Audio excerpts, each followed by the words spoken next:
The following episode will profile Mexican Mafia member Raymond Shryock, also known as Güero Shai from Artesia, a white man with a brown heart. Belonging to a Mexican street gang in Los Angeles requires as much emphasis on gang identity as with ethnic purity. People of Mexican descent are already mestizos, meaning mixed, by the fact they originate from Mexican native Indian and Spanish bloodlines.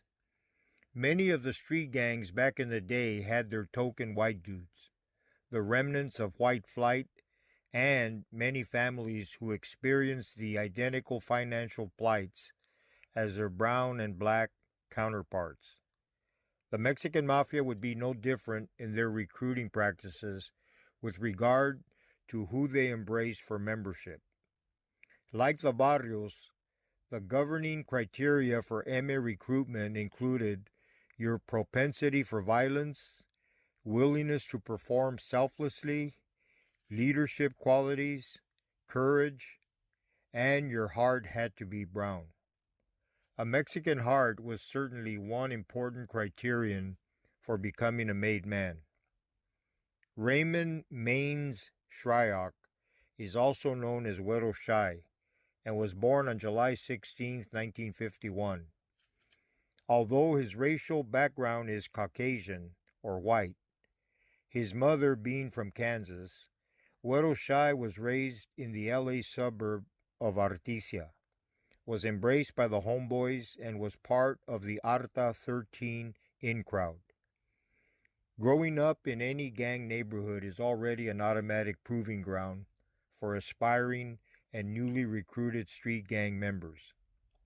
For a non-Mexican, the threshold for acceptance into that circle of young men was higher.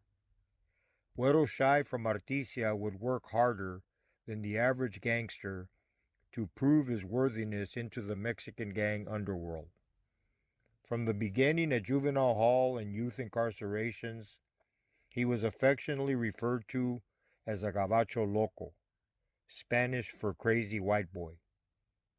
Like many of his street gang counterparts, Güero Shai was raised by the state of California, doing time in the California Youth Authority and establishing his criminal resume inside the penal system.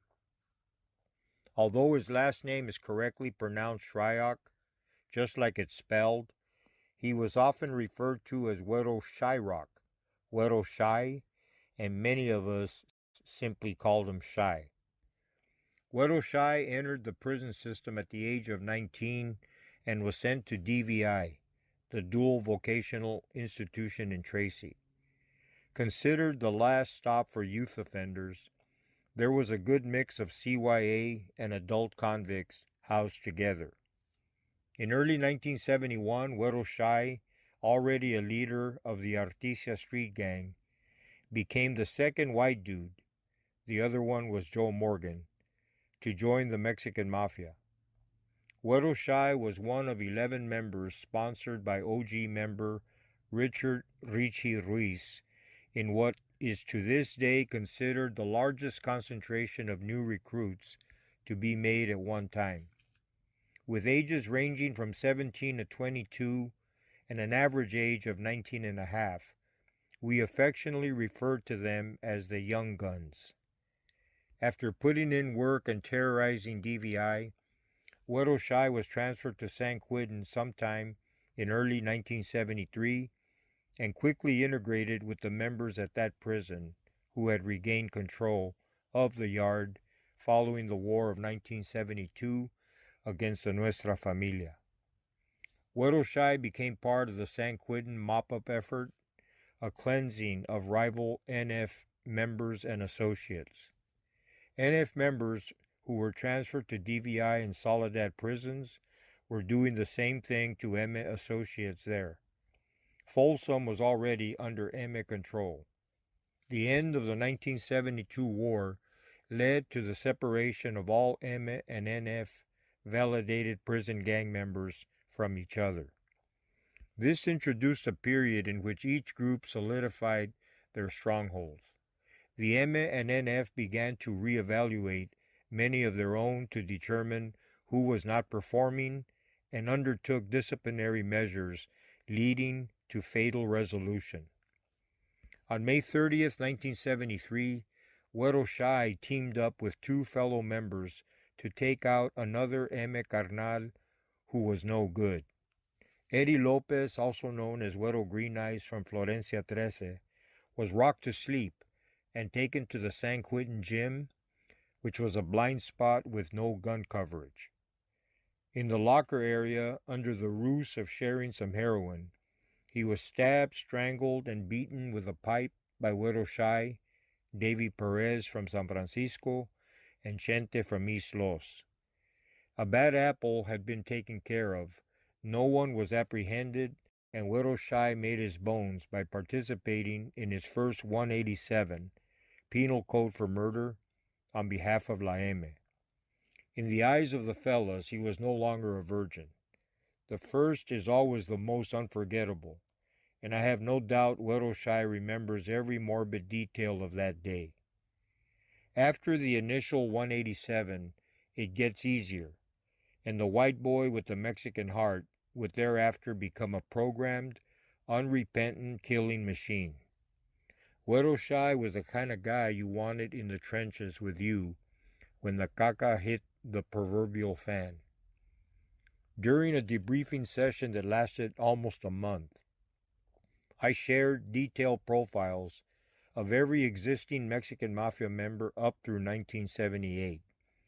When we arrived to Huero Shai's name, I remember describing him as a game soldier, who was more of a follower than a leader at that time.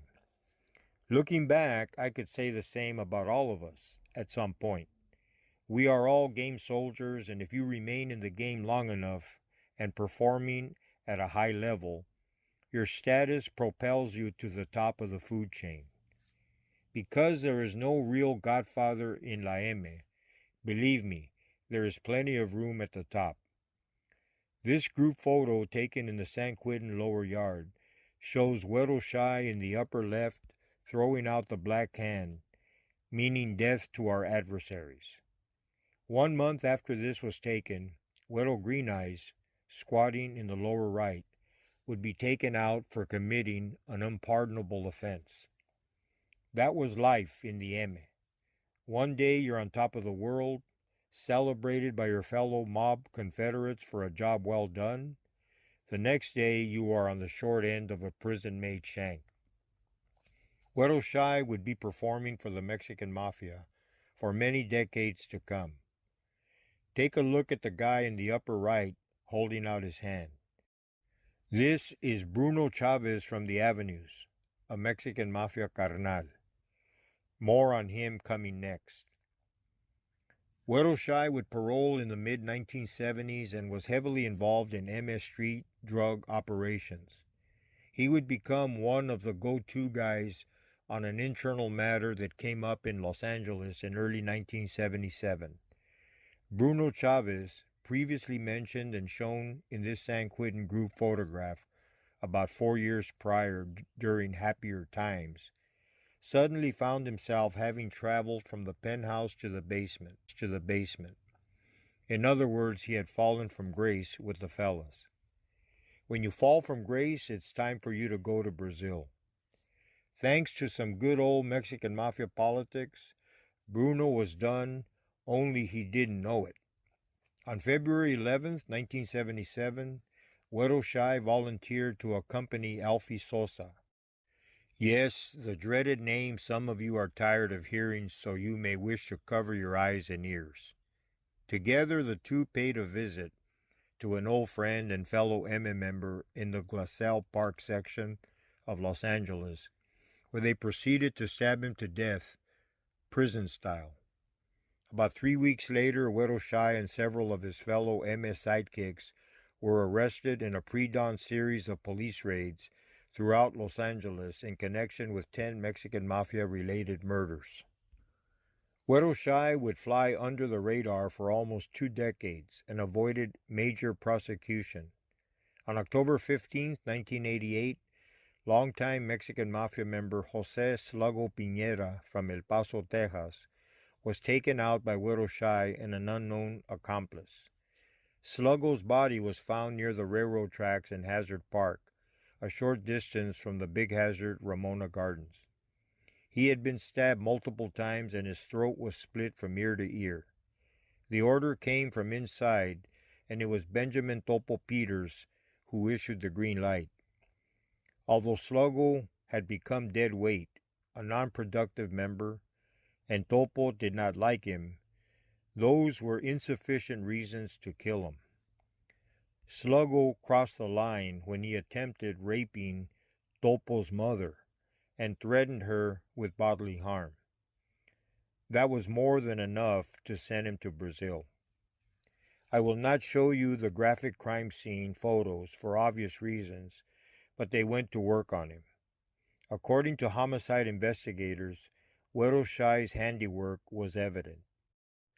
According to the many defensive wounds, Sluggo apparently put up a fight, but it was his time to go, and once again, Bethlehem steel would prevail.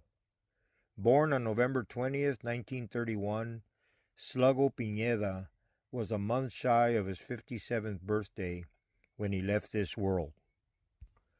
Güero Shy became one of the major Mexican Mafia players on the streets of L.A. They were the boots on the ground, creators of a revolutionary program installed and ingrained into the Mexican gang landscape. The Pepsi generation is a term from the Chapter 20 title of The Black Hand, an excellent book written by author Chris Blatchford about the life of Rene Boxer Enriquez. Used in conjunction with the Mexican Mafia for the first time, I borrow it to describe the 1990s generation, a historical and significant time frame with aftershocks reverberating to this day. Embracing and placing Southern and Central California street gangs under Eme control began in LA and Orange County, right around the time the movie American Me was released. As I've stated in other episodes, no marketing genius could have timed this any better. Güero Shy, Pee-wee Aguirre from the Avenues, Chuco Castro and Chuy Martinez from Barrio Nuevo, and a host of other street MM members surrounded themselves with brutal street enforcers from all the major gangs. You had 18th Street blasting away throughout the county. MS-13 established the El Salvador brand of machete swinging brutality. Florencia 13 went at it with black gangs, and automatic weapons flooded Mexican and black neighborhoods. Possibly the most turbulent period in street gang history in terms of sheer ferocity, La M would harness this violent energy and create a criminal empire. Historically speaking, closing the books for MM membership takes place periodically for various reasons. Every so many years, a house cleaning takes place where bad apples are eliminated before new blood can be considered. It's also a great excuse given to camaradas who are putting in work and expecting to be sponsored in as made men. Such was the case in 1995. The books were closed and Güero Shy fought hard to recruit an El Monte gang member by the name of Luis Maciel, a.k.a. Pelon. Caught on an FBI surveillance tape fighting case for Pelon, Güero Shy convinced his M. Carnales to open the books, vote in Pelon, then close the books and resume the no recruiting status. This surveillance photo shows Pelon, in the cap and dark sweatshirt, being voted in, welcomed, and embraced by his new MM members. He is hugged by Sammy Villalba, also known as Negro from Artesia. A funny backstory. As Pelon was escorted to the hotel room to learn of the vote outcome, the thought passed through his head that maybe he was about to be whacked for some screw-up he committed. In that world during that time, one never really quite knew what was up. Any brief concerns about a swift trip to Brazil were put to rest when the fellows present took turns welcoming him aboard with embraces and backslaps.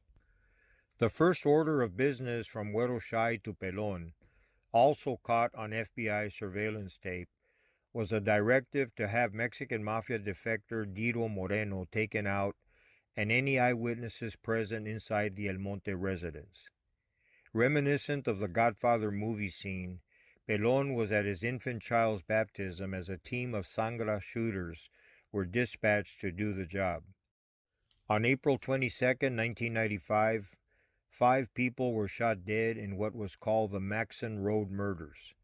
When it was over, Dito Moreno, 2 other adults, and 2 infants, a 5-year-old girl and a 6-month-old boy, were dead. 2 other children escaped, a 6-year-old boy and his 2-year-old sister, left alive because the shooter ran out of bullets. The gang member who killed the children was Jimmy Palma, also known as Character from Sangra. If you search YouTube, type in 60 Minutes Mexican Mafia to view this tragic story in more detail. Although Güero Shai had given instructions that no witnesses be left alive, someone didn't send or receive the memo that La M doesn't target children. 60 Minutes wanted me to go on camera to say that La M kills children, but I knew better. Someone simply screwed up big time, and I told them the M would conduct a more thorough investigation, better than even the homicide detectives, and in the end they would administer their own brand of justice. I don't think they were thrilled with that response. In the end, that's exactly what would take place. Say whatever you wish about these guys, and I'm not one to defend what they do, but the M does not target children. Such acts do not agree with their warrior mentality, and for the most part is considered taboo and an act of cowardice. 9 days after the Maxon Road tragedy, Güero Shai was scooped up with many fellow Mexican Mafia members in the first targeted federal RICO indictment against the fellas. On May 29, 1997, Güero Shai and 12 others were convicted of multiple racketeering charges. On September 2nd, he was sentenced to life in federal prison without the possibility of parole. 2 days after Güero Shai's sentencing, Character was received on San Quentin's condemned row. On October 13, 1997, slightly over a month after his arrival, Character was allowed to exercise on the death row yard with condemned Mexican Mafia members also on the row. As everyone prepared for a basketball game, he was stabbed multiple times in the chest and bled out on the yard. Some say even the prison guards took their time getting him the necessary medical attention, but at the end of the day, this cannot be confirmed. When Güero Shai's protege, Pelon Maciel, arrived to death row, he decided he wouldn't let the fellas preempt his day with the state-mandated sentence to death. Figuring California's historical reluctance to enforce the death penalty gave him many more years to live, Pelon locked up on death row. After entering the federal prison system, Güero Shai supposedly experienced minor turbulence for the handling of the Maxon Road incident, but he survived the backbiting. After all, you really cannot hold the man responsible for what Jimmy Palma somehow believed was the right thing to do. For the fellas, it's more convenient and easier to take out a sureño than to do a carnal. Holding Güero Shai accountable would be like making every member responsible for M members they sponsor who go bad, or let's extend it even further. Society can hold the M accountable for everyone who dies of an overdose resulting from drugs sold by the fellas. Now there's a concept.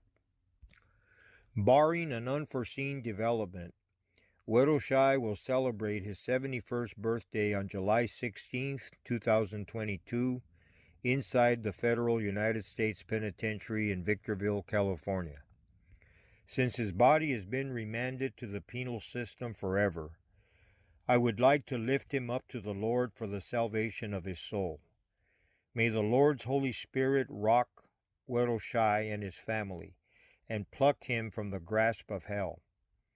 He is shown here with Bunny, his faithful wife of over 50 years, during happier times. I pray the Lord will use Bunny to lead his soul away from the dark hell on earth he has already traveled. Thank you for hearing our prayer, for where two or more are gathered in his name, the Lord is there and he hears us. Amen.